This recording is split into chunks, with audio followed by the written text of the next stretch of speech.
የአሜሪካን ደህንነቶችም ዩፎችን በተመለከተ የሰበሰቡትን መረጃ በይፋ አስታውቋል።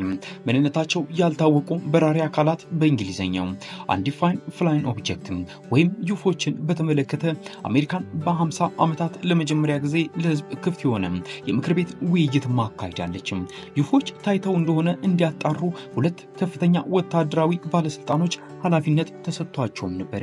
ይህን ኃላፊነት የተሰጣቸው ሁለቱ ከፍተኛ መኮንኖች እንዳሉት ዩፎች ታይተው እንደሆነ ለመፈተሽ ቢሞክርም ማረጋገጫ ለማግኘት የተደረገው ጥረት ብዙ መሰናክሎች ገጥሞታልም ሲሉ ተደምጠዋል።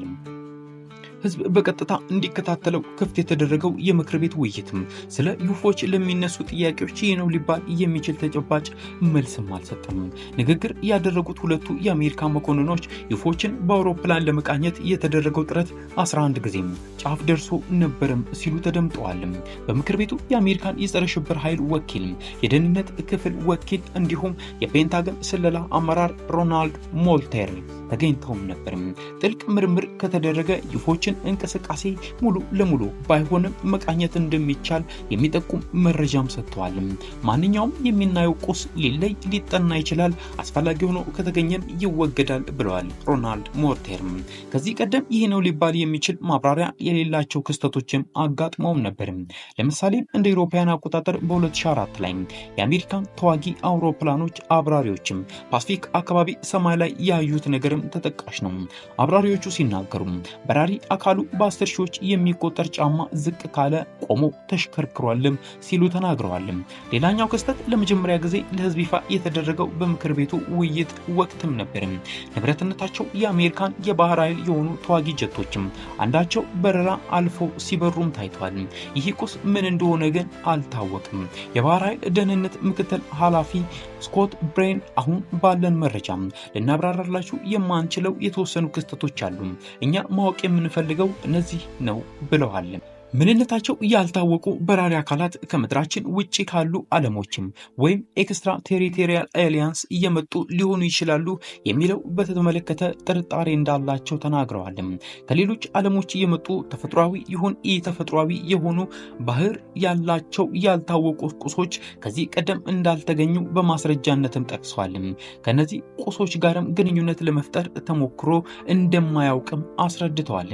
ምንነታቸው ያልታወቁ በራሪ አካላት በተመለከተ ባደረግነው ምርመራ ከሌላ ዓለም እየመጡ ስለመሆናቸው የሚጠቁም መረጃ አላገኘንም ብለዋል። ዩፎች የደህንነት ስጋት ናቸው ለሚለው ትልቅ ጥያቄ በምክር ቤቱ ቃላቸውን የሰጡ የህግ አውጪዎች እንዳሉትም ምንነታቸው ያልታወቁ የትኛውም አይነት በራሪ አካላትም በብሔራዊ ደህንነት ስጋት ናቸው ሲሉ ተደምጠዋል።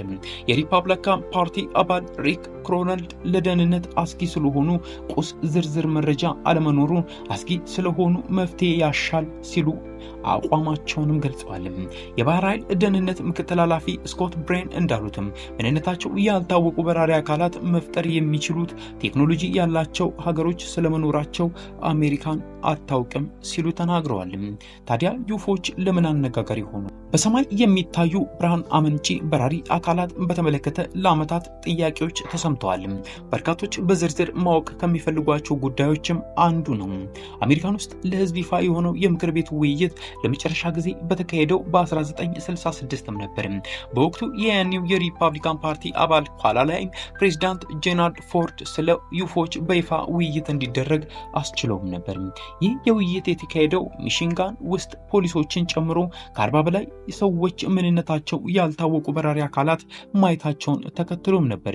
የአገሪቱ የአየር ኃይል ክስተቱን የኬሚካሎች ድብልቅ የፈጠረው ጭስ ተከትሎ እየተፈጠረ ነው ቢልም ጄኔራል ፎርድ ግን ክስተቱን በአግባቡ የሚያስረዳ ምላሽ እንዲሰጥ ጫና አሳድሯል።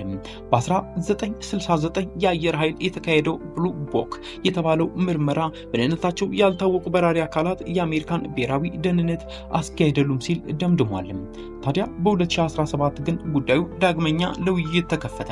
በወቅቱ ፔንታገን ዩፎች አይተናል ብለው ሪፖርት ካደረጉ አውሮፕላን አብራሪዎችና የአሜሪካን መከላከያ አባላት በሚስጥር መረጃ መሰብሰብ መጀመሩ ነበር ጉዳዩን አነጋጋሪ ያደረገው።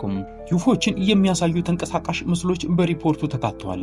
ዩፎች በማይጠበቅ ሁኔታ እንደሚበሩም በከፍተኛ ንፋስ ሲነሳ እንደ አካባቢ እንደሚደርሱና የሚበሩበት ፍጥነት በድንገት እንደሚለዋወጥም ተጠቁሟል። አውሮፕላን አብራሪዎቹ ዩፎችን በወቅታዊ ቢሮዎች አቅራቢያ በየቀኑ እናያቸዋለን ነበርም ብለዋል። አንድ መረጃ አጋላጭ እንዳሉትም ዩፎች የአሜሪካን የኒውክሌር መሳሪያ የሚያውክ እንቅስቃሴ አድርገዋል።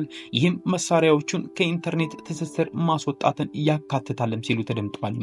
በ2020 የቀድሞ ፕሬዝዳንት ዶናልድ ትራምፕም ለኮሮና ቫይረስ መከላከያ ከመደቡት ገንዘብ ከተወሰነ የአሜሪካን የስለላ ተቋማት ስለ ዩፎች የሰበሰቡትን መረጃ በ180 ቀናት ውስጥ ይፋ እንዲያደርጉ የዋለ እንደነበርም ይታወሳል። ታዲያ በ2021 ሰኔ ላይ የአሜሪካን ብሔራዊ ስለላ ተቋም ኃላፊ እንደገለጹትም በ144 አጋጣሚዎችም የታዩ ምንነታቸው ያልታወቁ አካላት በተመለከተም ዝርዝር መረጃ አልተገኘም ሲሉ ተደምጠዋል። እነዚህ አካላት መታየታቸው የተነገረው በ2004 ሲሆን እንደ ፊኛ ያለ ቅርጽ እንዳላቸው የመሰከሩ ነበሩ ሲሉ ተደምጠዋል። ይህንን በተመለከተ የወጣው ሪፖርት ምንነታቸው ያልታወቁ አካላት ስንነታቸው አንዳች ቁስ ይመስላል ለማለት እንደሚቸገርም ይጠቁማል። ከታዩት አካላት ወደ 80 የሚጠጉት መቃኘት የተቻለው እጅግ በተራቀቀ ወታደራዊ መነጽሮች እንደሆነም ተጠቅሷል። ምን እንደሆኑ እንዴት እንደሚንቀሳቀሱ ስላልታወቀም ተጨማሪ ምርመራ እንዲደረግ ሐሳብም ቀርቧል። ባለፈው ህዳር በፕሬዝዳንት ጆ ባይደን የተፈረመው ህግ ለማንኛውም አይነት መረጃ ሲገኝ በይፋ እንዲገልጽ ግዴታ ይጥላል። የአሜሪካን መከላከያ ስለ ዩፎች የሚያጠና ምርምር ቡድንም በይፋ እንዲያቋቁም ህጉ አስገድዶታል።